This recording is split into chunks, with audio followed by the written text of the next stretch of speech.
Hey everyone, up next on the Second Chance podcast is Maggie Parr. Maggie's an artist. You're going to see some hear us talk about, and then we'll send you to her Instagram. Just some really cool artwork projects that she's worked on. Um, it's out of some well-known brands, so there'll be probably an immediate relation um, there as we talk about that. But she also has that. Um, journey of personal growth and healing and overcome cutting. And if you're a parent and you don't know anything about what I'm talking about, make sure you tune in. It's something that is I've dealt with it, not personally, but had to intervene in different situations over the years, and it was great connecting with Maggie and just there's not a lot of attention that's brought into this area of depression and how folks that are experiencing this type of trauma need to find help and kind of how we can help navigate them. Maggie's someone who has experienced that, she's recovered from that, and she's a resource for folks to lean on. So make sure you share this episode with folks that may need to hear it. Even more important, that we help get the word out on this one. Um, this is a suffering in silence uh, type condition. So let's make sure we help where we can. And then let me know what you think. Thank you for liking, sharing, commenting, follow along. Means the world. Can't wait to hear what you think. Today on the Second Chance podcast, we're joined by Maggie Parr, an artist, author, and mentor who spent over 30 years creating magic in theme parks, murals, and comics. But Maggie's greatest masterpiece is her own journey of transformation. After struggling with self-harm for decades, she found healing and self-love through creativity. Now she's on a mission to help others break free from their pain and rewrite their own stories. Her latest work, A Creator's Guide to Self-Harm, is a powerful resource for those seeking healing and understanding. Join us as Maggie shares her incredible story of resilience, creativity, and second chances. Thank you, Maggie, for being here. Thank you, Jeff. Thanks for inviting me.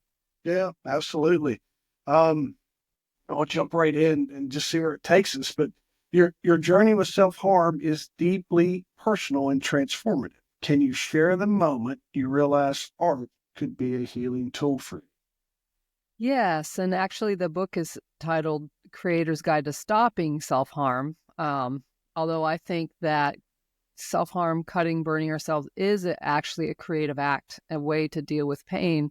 And the moment that I realized that art could really be a solution to help me stop was when I started cutting into my actual canvases, not the canvas itself, but I would put a layer of like gluey gesso on top and cut into that and then paint red paint in. And it sort of satisfied that need to express what was going on inside me. And so I started exploring all different kinds of ways that it could help me stop harming my skin and find a different way to another outlet to get rid of that or to express that, the pressure. About when did this discovery, or when was you able to start working through these things? Would you say you were older in life, younger in life, Yeah, or how did older. it? Yeah. Older, although this was in my 30s, but I would say that, no, actually, this was even in my 20s, but I would say that using art as a way to express uncomfortable feelings started even when I was a little kid. I just would doodle, I would draw a lot, I did comics, I spent hours and hours drawing dragons, and I was a Dungeons and Dragons nerd when I was a teenager, so it was a way to escape. And when you have depression or anxiety or feelings that you can't understand when you're young, it's especially overwhelming because no one's trained you how to cope with all of that, especially if you've had any kind of trauma that you don't understand. And creativity is such a great way to deal with that. Even if you don't know what the trauma is, just drawing, painting, sculpting, expressing in some way helps relieve that pressure. That's you'll find that in the PTSD space, very outwardly facing. Yeah. One of my guests had talked about that she had two suggestions. She was writing art, and she chose writing. And she's like, I never had any clue that that was the key to unlocking where I was. So I could Mm. see that from the artistic side of how powerful that could be for you. And again, I think it's timing's always part of the plan, but to find that later in life and not earlier in life is also Yeah. sometimes the struggle, right? Or the Right, realization, right. where you been all this time? You just weren't ready to receive it. That's what I've learned as well. People are starting to study that more. In fact, a book that really inspired my own book was Your Brain on Art by Susan Magsamen and Ivy Ross. And it's about the neurobiology, what happens in your brain when you're creating art. And you don't have to be an artist. That was the key thing. A lot of people, whenever I tell people I'm an artist, for some reason they say, I can't even draw stick people. And I always say, well, that's silly. Of course you can draw a stick person. Yeah.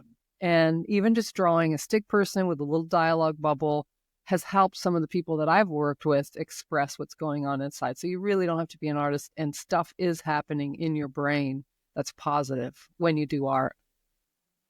Yeah, definitely.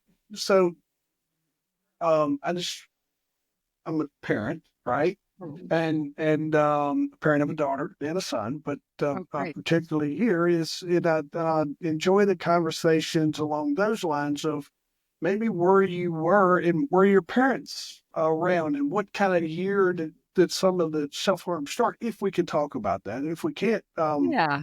but Yeah. And what I would like to do with this little couple, just this little segment here is maybe just inform some parents of yeah. this is what you're seeing, but this is what you don't see, and this could be, and maybe help someone just uncover, maybe help someone get on a path to healing way sooner than what you did. Yeah. And I don't want to trigger people. That was Yeah, very important to absolutely. me. So I'm not going to Yep. be graphic or anything, but in speaking to parents who are concerned about kids, first of all, if you're a parent listening and concerned about your kid, then you're probably not like my parents. So don't worry. It won't get as bad with your kid as it got with me, because my parents were not able to help out. They were a source of a lot of it. So, but I appreciate parents who are want to work with their kids and see if they can help if kids end up going through, which is often a phase, unlike me, it often is a phase in teenagehood. um, but the worst thing you can probably do is tell them to stop or get really upset or confront them, because it seems like such a scary thing, but for the person who's doing it, it's actually soothing. It's a counterintuitive thing, and it's very private, and it's shameful. So shaming them even more is, it just adds to the problem.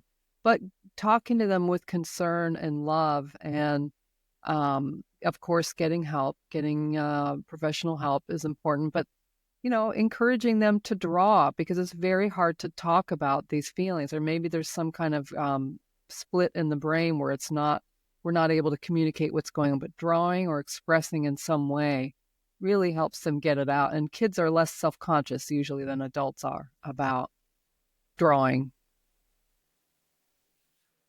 Yeah, super. Like you said, is we're I always encourage folks to share and being around their parents and where we are in our life with just athletics and all the things you do Mhm. and trying to help people understand it. Because the further I got away from my childhood and just growing up and finding different neighborhoods or whatever, is I didn't realize how much my neighborhood stayed the same. So sometimes is being able to speak back into those communities that don't understand, they don't know. Yeah. Um, I enjoy using our platform to do that. But we've got your latest book, and we'll get it right this time: A Creator's Guide to Stopping Self Harm. Um, aims to help others struggling with self injury. What key lessons or practices from your journey do you hope readers take away? Oh, so many. But I would say what I learned through this process is that the wound holds the answer. So rather than, I spent most of my time in therapy trying to stop cutting and get away from it. I was ashamed of it. I didn't like that this feeling took over and I felt powerless. I started when I was 4 with safety pins, and then I switched to razor blades at 12, and I struggled with it off and on, even with therapy. became an addiction, and it was a very secret, shameful thing. And what I learned finally at the end of my healing journey, because I have healed from this, is that I have to turn around and look at what is that? It's a voice on the skin. What is it trying to say? What part of me is crying out for my attention? And so it was a journey of pursuing that. It almost felt like a demon inside, but really it was me. I had to see that it had my face, and it was my little kid who had been traumatized, and I had to go back and listen to what that kid was trying to tell me about what happened, about what they needed from me. I had to reparent myself, give myself love and caring, and do these exercises, the creative exercises, give myself time. I gave myself an hour every evening for a couple of years, every weekday evening, just to, before bed, to spend time with that part of myself, because it was really, it wanted my attention. This voice on the skin wanted me to say, hey, this happened. I need to become whole. I need healing. So I took that time in my adult life to do that healing and to reclaim the parts of me that had been lost and create a new voice, not on my skin anymore, but through my artwork. Through your artwork is kind of where we were going to go. And that's these fantastic artistic projects from theme parks to graphic novels. How has your creativity evolved alongside of your personal healing? That's a great question. I've always been creative. I've been, maybe you could say, compulsive about it. I have to create every day. And the stuff I do for a living, I really enjoy it. It's theme parks. I've worked on a lot of stuff for Disney. I've designed anything from castle elements to a carousel in Shanghai. I worked on Animal Kingdom for 2 years. I've done a lot of fun stuff, and I do portraits of characters in famous paintings. Really fun, like kid-oriented stuff. And the other stuff that I do to heal, I mean, that stuff is healing just because it's fun to do, and I love seeing people's reactions. But the stuff that I have done to confront my own darkness and to express it is more expressionist oil painting. And that's like this sort of through line that goes through all my work. And this book is the thing that connects the two pathways of my art, in that I'm advocating for creativity of any kind and for being able to express and embrace what's going on inside of us. If that makes sense. Yeah, and I was looking at that earlier. I had it pulled up when you were joining, and if you go over to on Instagram, Maggie, and I'm gonna bookmark this, but Maggie Parrart, Maggie Parr Art, and just look, you'll see exactly what she's talking about. And I was sitting here scrolling, going like, "Holy wow, these are Thank it's you. amazing." Just especially when you have the association with the brand, right? Yeah. When you're able to see that brand that you've known as a kid or whatever that even as an adult, Yeah. that you see those characters there that's that they're living inside of your Instagram where you've painted them too. That's so cool. Yeah, people love Um, the Disney stuff. that takes us to just how you mentioned developing muscles in the area of self care. Um, What's that advice that you give to someone struggling to build their own self-care practices? Yeah, that's a often neglected part, but such a crucial part of any self-care is what we do with our bodies. And obviously, I was someone who was literally cutting my skin. I was not taking care of myself the way I could have. I worked out and I did different things, but that was more about vanity than about true self-nurturing. And I realized that I needed to have, I would say my most important daily self-care is meditation, where I meditate and I connect with my spiritual beliefs in the morning so that I can start my day off on my right footing. Because the thing about when you're depressed or PTSD or dissociation or self-harming, you're not really sure. You have a different reality in some way. So I have to set my reality every day, make it solid, check in with the parts inside me, my little kid. And it has to be every day. So daily, some sort of daily practice is really important.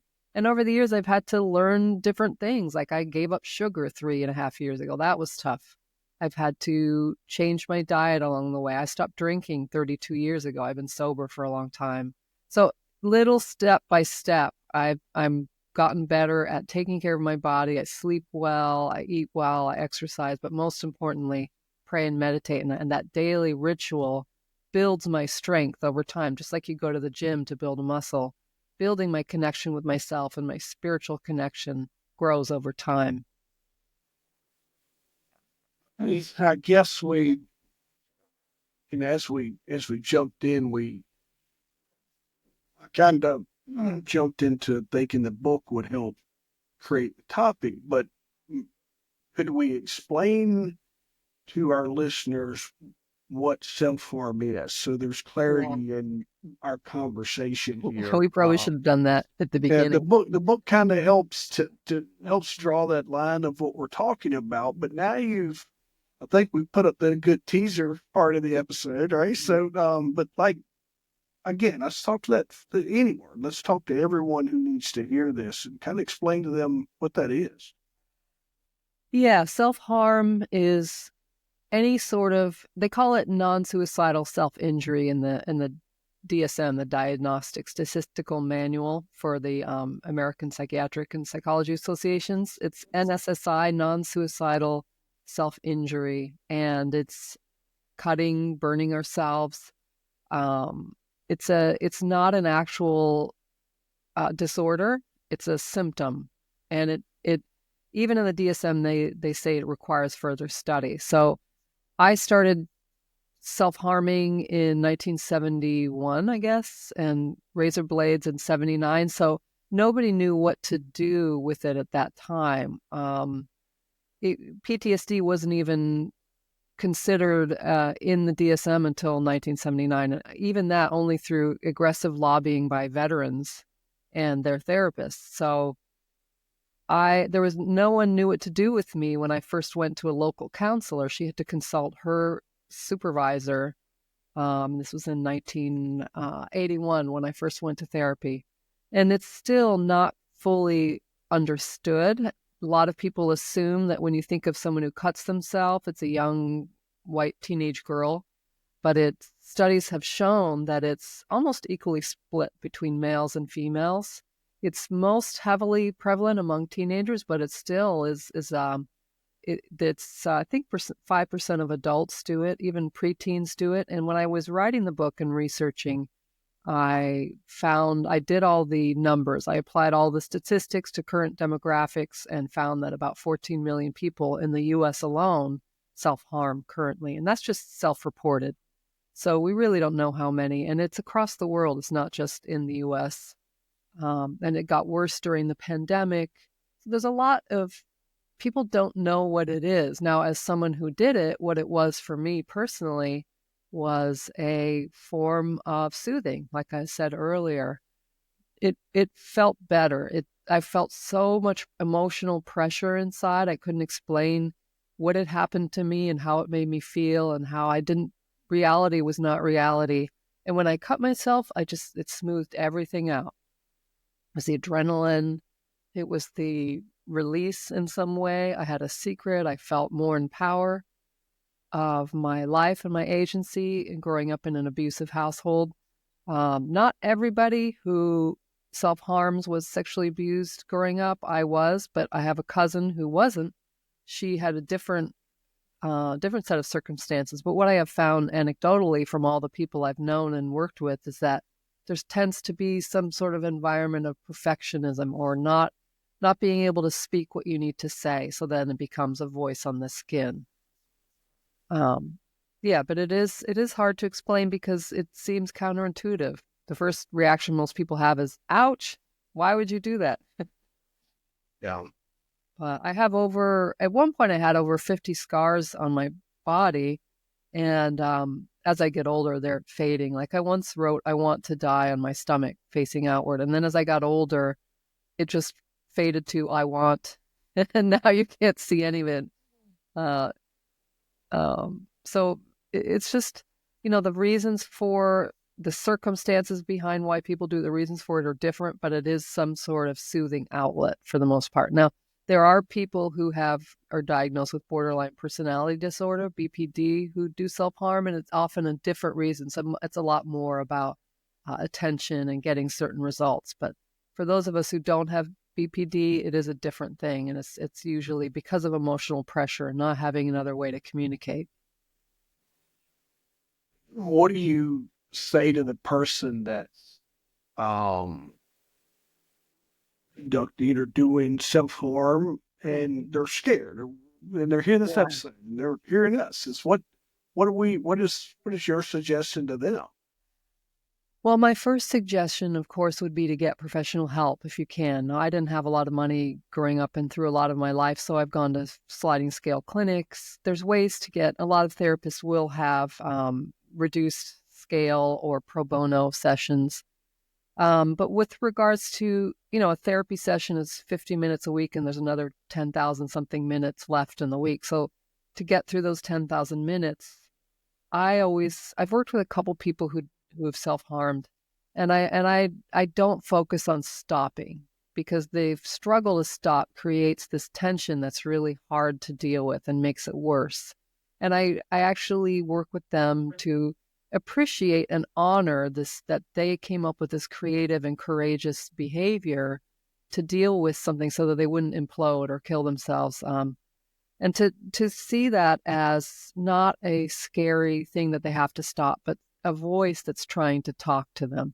So I encourage people to draw. What is that is trying to get out? What are you trying to say by this cutting? If you didn't cut that part on your arm or your leg, what would you say? Like, write with a pen. What would you say?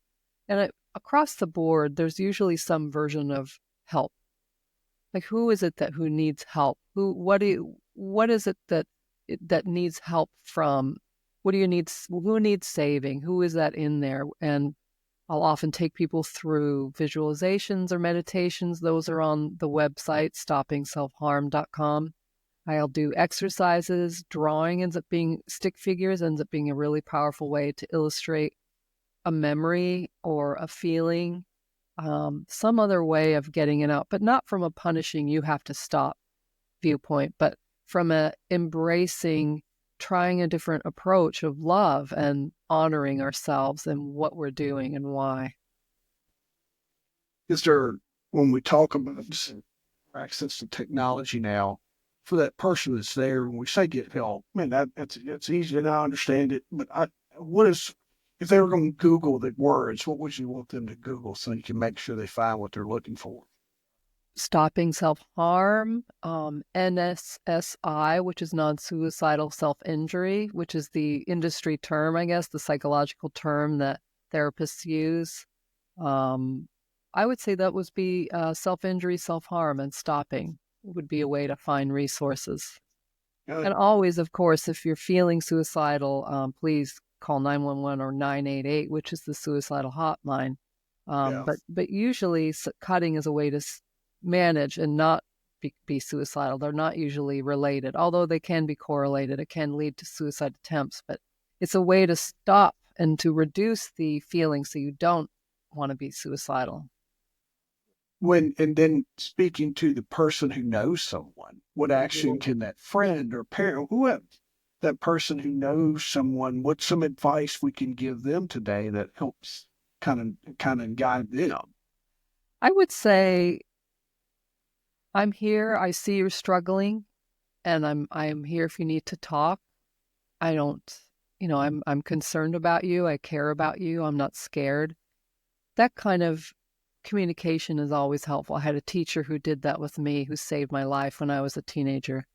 And then I would also suggest, I'm not trying to just plug this, but suggest my book, Creator's Guide to Stopping Self-Harm. And if you can't afford it, just contact me. I'm happy to send you a free PDF, because what I found when I was researching is that this book didn't exist. There was the two styles of books on this subject are, one, by clinicians who have dealt with clients who self-harm, so it's a little detached and behind the scenes type of look, or this harrowing memoir from someone who recovered from it. And it's just, I needed to have something more prescriptive from someone who had actually stopped, and how did they do it. So that's what I've tried to do with this book and website, is just, this is how I did it. I can help you, or you can help yourself, or give it to your therapist. But a lot of people who've contacted me are parents, grandmothers, friends who have someone who is self-harming, and they're concerned. I am with you when Stephen in my own struggles, I never thought I'd find someone. It was hard for me to look for help because I didn't know there was no help in what I Yeah. was needing, and someone who could relate and had been there and done that. And you're that person. So that takes a cool thing. That's the non, I'm not involved in this, but it takes away an excuse, I think. Mm. And that's what we do when you're trying to help people. They always kind of push back through the things that, so just your mere presence and your willingness to help takes away, Mm. that option too. So even more so, folks, is making sure that we connect, with Yeah. Maggie. But as we wrap up, your mantra, "A wound knows how to heal itself," is so Mhm. powerful. How can someone begin to listen to what their inner wounds are trying to say? I would say that's where creativity is like nothing else. If you just sit down and take away that judgmental voice and just draw some stick figures, what's going on in there? Who is it who is struggling? And I also, this is part of the process as well. I always encourage people, some people have their religious or spiritual beliefs, but there's something about drawing the spirit inside you. Who is it the little kid thinks is God or spirit? And draw that. You'd be surprised at the interesting symbols and beings that come up when you draw from this kid-like perspective, because it's the kid inside who's injured, and that kid needs to be able to come up with their own version of a savior or a safe person that they can, or safe being that they can trust. Um, so that's what I would say. And before we stop, I just wanted to thank you, especially as a man, for talking about your experiences and encouraging people to talk about theirs, because it's a lot Yeah. harder for men, I think, to talk about their feelings and to ask for help, certainly. And so a lot of times they'll listen to a man more. And I just appreciate your openness and kind heartedness.